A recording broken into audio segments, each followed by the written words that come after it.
So he gets people to label the images. The problem, of course, is that you don't know whether they're right or not. If you just ask somebody for a label, they may not give you something sensible. Okay? So what he did, he made it into a game. So we've got a couple of users trying to label the same image. They can't see each other, they're independent of each other. They get points if their labels match. And this proved enormously successful. So, very subjective task, which, because of the incentive of the point system, quite why this works, I don't know, but became actually very doable. People were spending thousands and thousands of hours playing this game, okay, and producing extremely good quality labels. So much so that Google licensed the technology and uses it in its image labeling. So this idea can work in essence. What we're looking at as a research group then are a number of questions. What evidence should be gathered and how? And this is partly related to the methodology of going from a vision of what we're looking for and then analysing what questions we can ask so as to make sure that there are, as far as possible, the individual users don't affect the end result too much. What content and user models should be used, how those models should be updated given the evidence, and how the results should be reported. Okay, so part of this is user interface stuff. How can we make it easy to use? How can we make it easy for the users to understand the results? And part of it is the internals. How complex should the models be in order to make this thing work? Or what models should we use in what situations? Basically, my original intention was to make a research test bed which was related to the course that I was teaching. I teach the Introduction to Programming Algorithms class, which is basically Java. And so it's a real problem class in one sense because the technology is changing. I'm asking them to do projects. They need to go out. I mean, one of the objectives of the course is for them to actually go out and find the information in all cases. So I'm not going to tell them everything. So the trouble is there are lots of Java resources on the web, but they're not all equal, obviously. And some of them are very old and no longer relevant. Some of them are much too complex for freshman students to understand.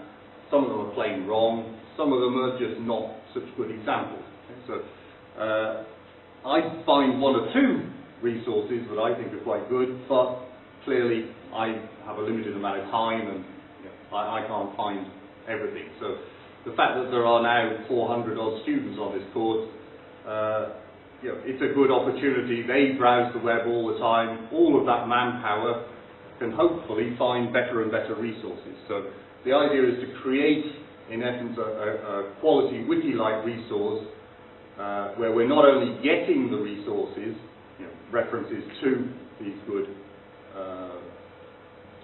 web pages, but organising the information at the same time as well.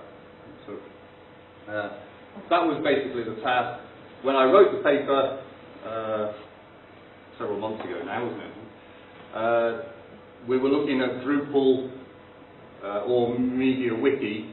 MediaWiki had the advantage that we could just take the knowledge, take the software that we produced and use it with Wikipedia or any of the other things that were built using MediaWiki.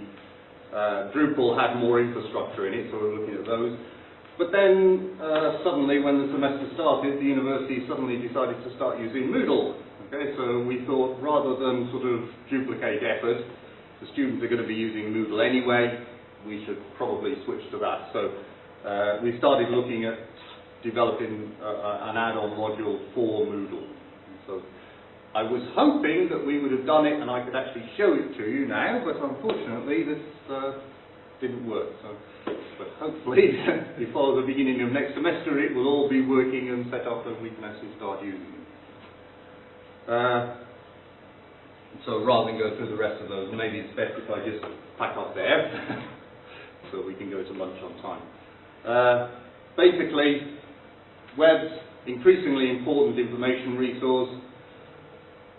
Improvements in quality of the resources, whatever we can do, are going to benefit everybody. So in order to do those, we need a way to evaluate the quality of such resources, to identify areas that need improvement that would affect the quality measure in a positive way if possible, and to track the changes over time.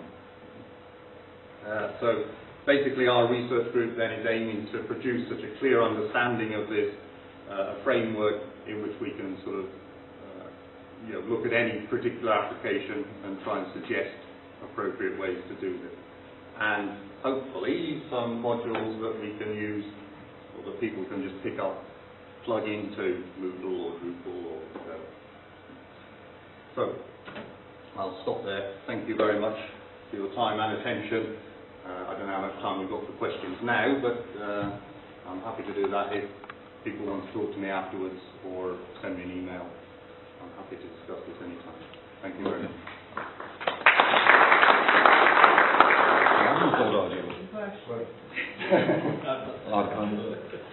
Arkadan soru sormak yasak. I'm trying to understand the nature of the material that's trying to be assessed, the quality assessment. Is it something like Wikipedia article? Could that be a candidate? Yes. Okay. So such articles obviously are very dynamic and we can change over time. Mm-hmm. So a quality assessment given at one time could be needs also to be dynamic as that target content changes. Yes. Do you have any thoughts or plans?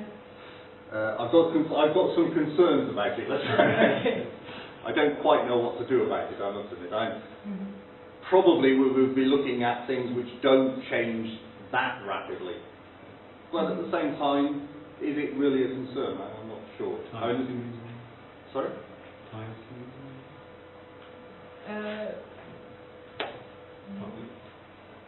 Again, it would be individual pieces of the puzzle, if you like. So, providing there wasn't a huge change to all of the pieces, then hopefully the quality measure of the whole thing would still be reasonable.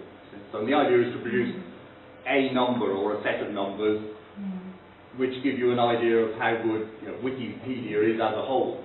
The fact that one particular item within that changes doesn't necessarily affect the overall quality.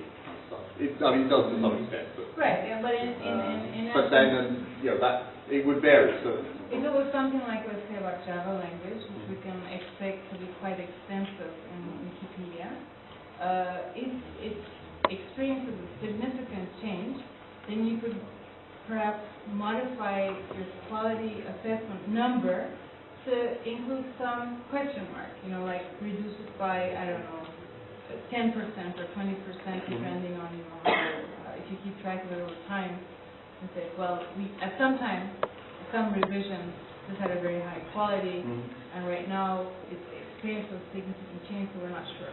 Yeah. Oh, certainly, yeah. We want to keep historical data.